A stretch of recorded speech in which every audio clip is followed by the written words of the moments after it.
ওনার কথা এখানে নিয়ে আল্লাহ মামুনুল হক লুচ্চা না, এটা প্রমাণিত হয় নাই, বুঝি নাই। বল মামুনুল হকের কথা জি কোরআনের কথায় লেখা আছে জি, যে আপনি এটা বয়ানে নিয়ে আসেন। আল্লামা মামুনুল হকের কথা কোরআনে থাকা লাগবে কেন? রসুলের কথা ছাড়া আলেম ওলামা গুণ নবী গুণের ওয়ারিস, আল ওলামাউ ওয়ারাসাতুল আম্বিয়া। আমার কথা শুনুন, জি, উনি একজন লুচ্চা, হ্যাঁ ওনার কথা এখানে নিয়ে আল্লাহ মামুনুল হক লুচ্চা না, এটা প্রমাণিত হয় নাই। উঠে যান না ভাই, এখানে আসেন, বসেন, এখানে আসেন।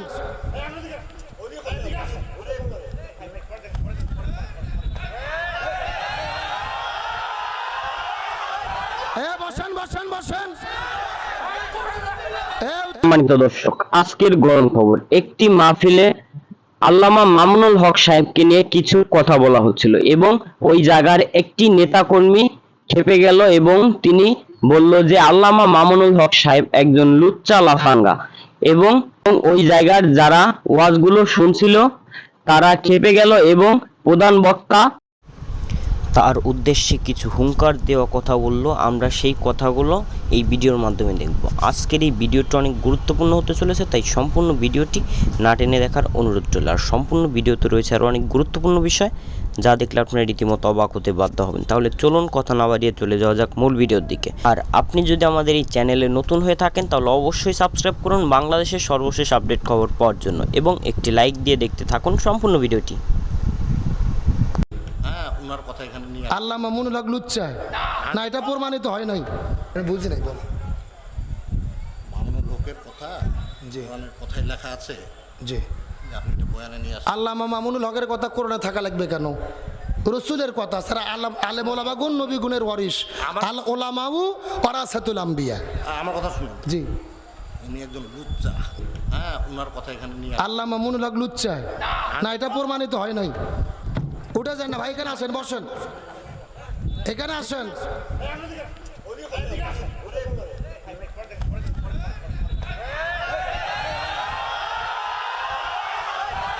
বসেন বসেন বসেন। উত্তেজিত হন না, বসেন, যে যেখানে আসেন বসেন। আসেন বড় ভাই, আপনার উপর আসেন, ভাই আপনার উপর আসেন, ভাই আপনার উপর আসেন, আপনার সম্মানিত মানুষ উপর আসেন।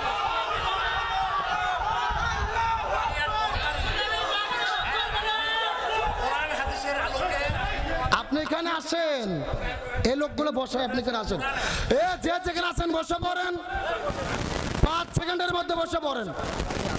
জি, যে যেখানে আছেন বসেন, যে যেখানে আছেন বসেন, যে যেখানে আছেন বসেন। যে ভাইজান আপনার উপর আসেন, আপনার উপর আসেন, আপনার উপর এসে বসেন।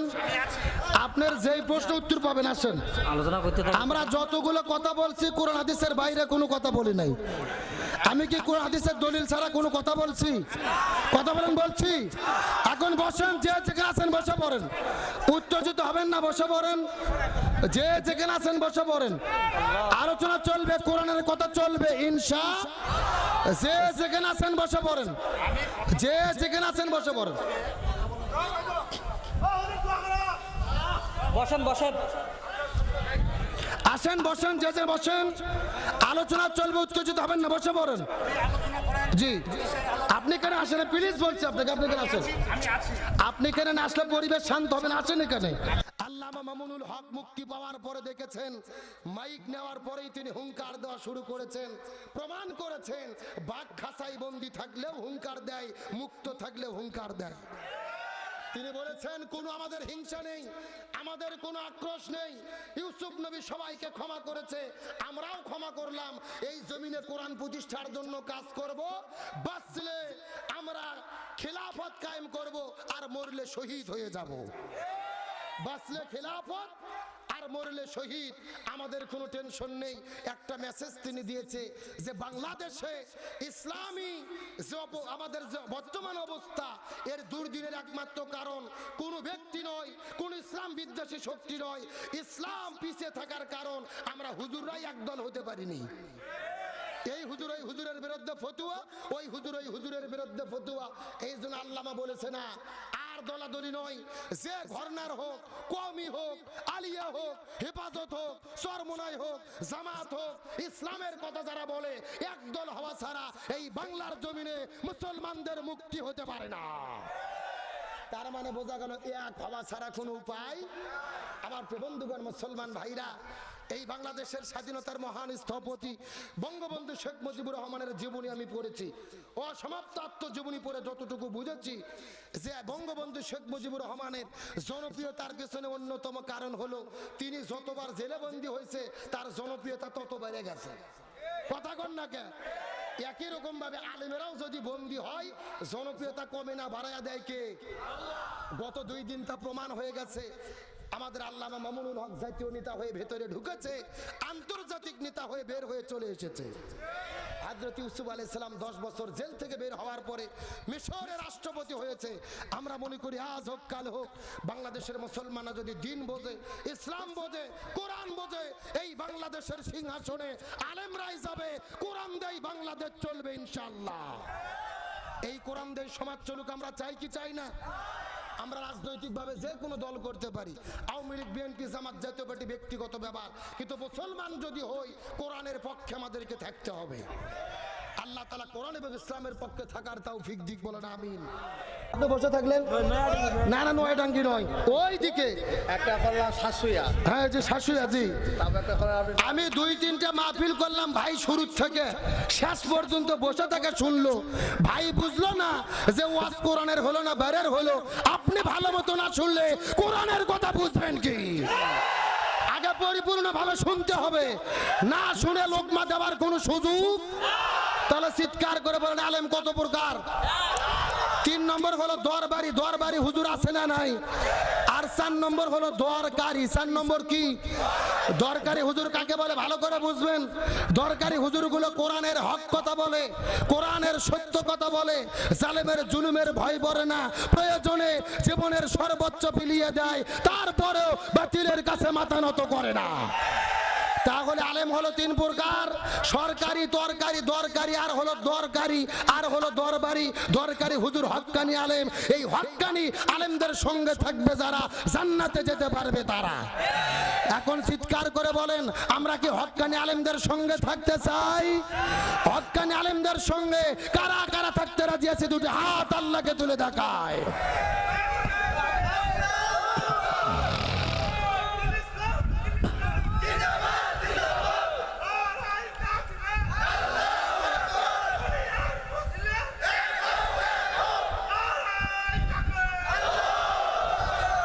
আল্লাহ তাআলা কবুল করুক, বলেন আমিন।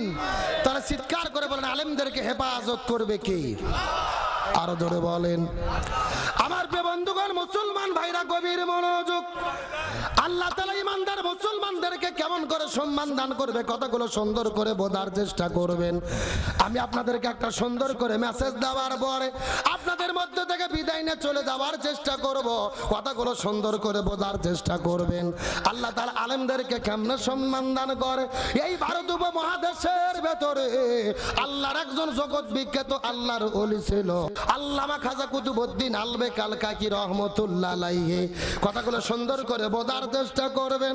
আল্লামা খাজা কুতুবউদ্দিন আলবেক আল কাকি রহমতুল্লাহ আলাইহি যেদিন পৃথিবীর মধ্য থেকে বিদায় নিয়ে চলে যাবেন, তার মৃত্যুর পূর্বে সমস্ত ছাত্রদেরকে ডাক দেওয়ার পরে ডাক দে বলে, এ ছাত্র তোমরা ভালোভাবে জেনে নাও আমি পৃথিবীর মধ্য থেকে বিদায় নিয়ে চলে যাব, তবে আমার মৃত্যুর পরে ফোন করে দেবে।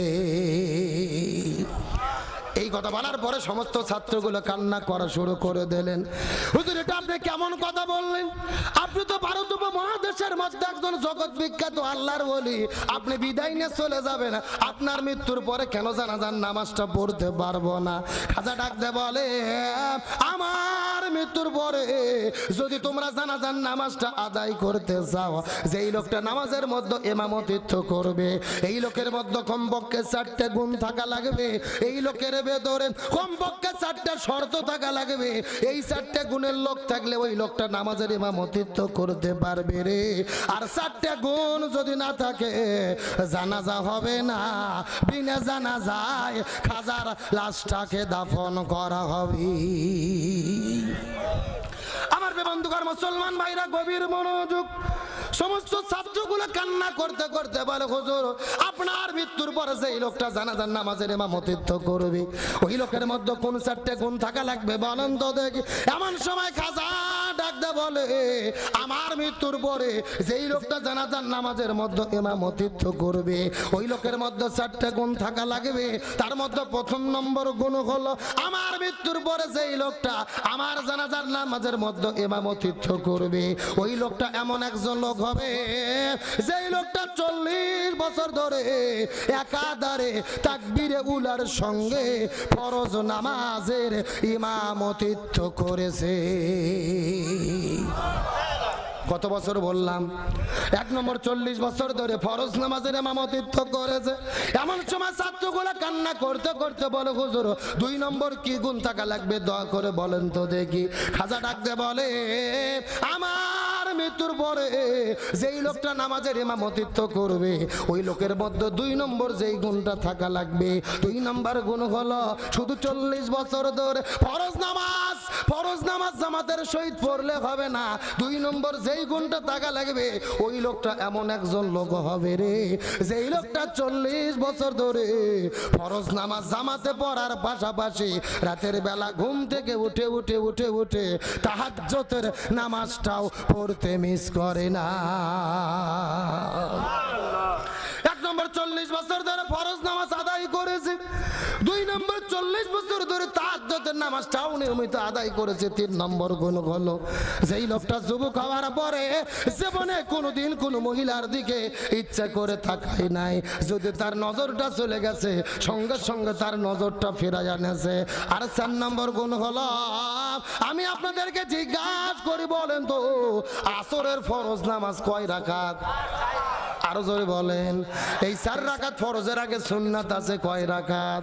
খাজা ডাকতে বলেন, আমার মৃত্যুর পরে যেই লোকটা নামাজের ইমামতিত্ব করবে, ওই লোকটা এমন একজন লোক হবে রে যেই লোকটা 40 বছর ধরে আসরের 4 রাকাত ফরজের আগে 4 রাকাত সুন্নাতটাও পড়তে মিস করে না।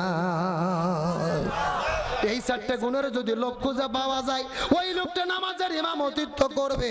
আর যদি 4টে গুণের লোক খুঁজে না পাওয়া যায়, জানাজা হবে না, বিনা জানাজায় খাজার লাশটাকে দাফন করে দিবি।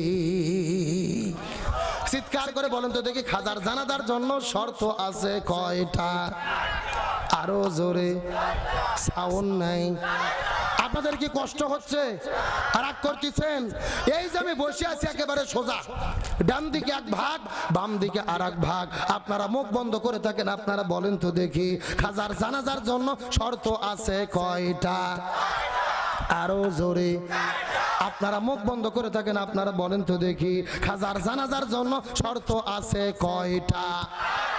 ওরে বাবা, কেন ভাগ করে দেয় না? সাউন্ড বাড়তিছে, তার মানে আপনারা আলসেমি করতেছেন না।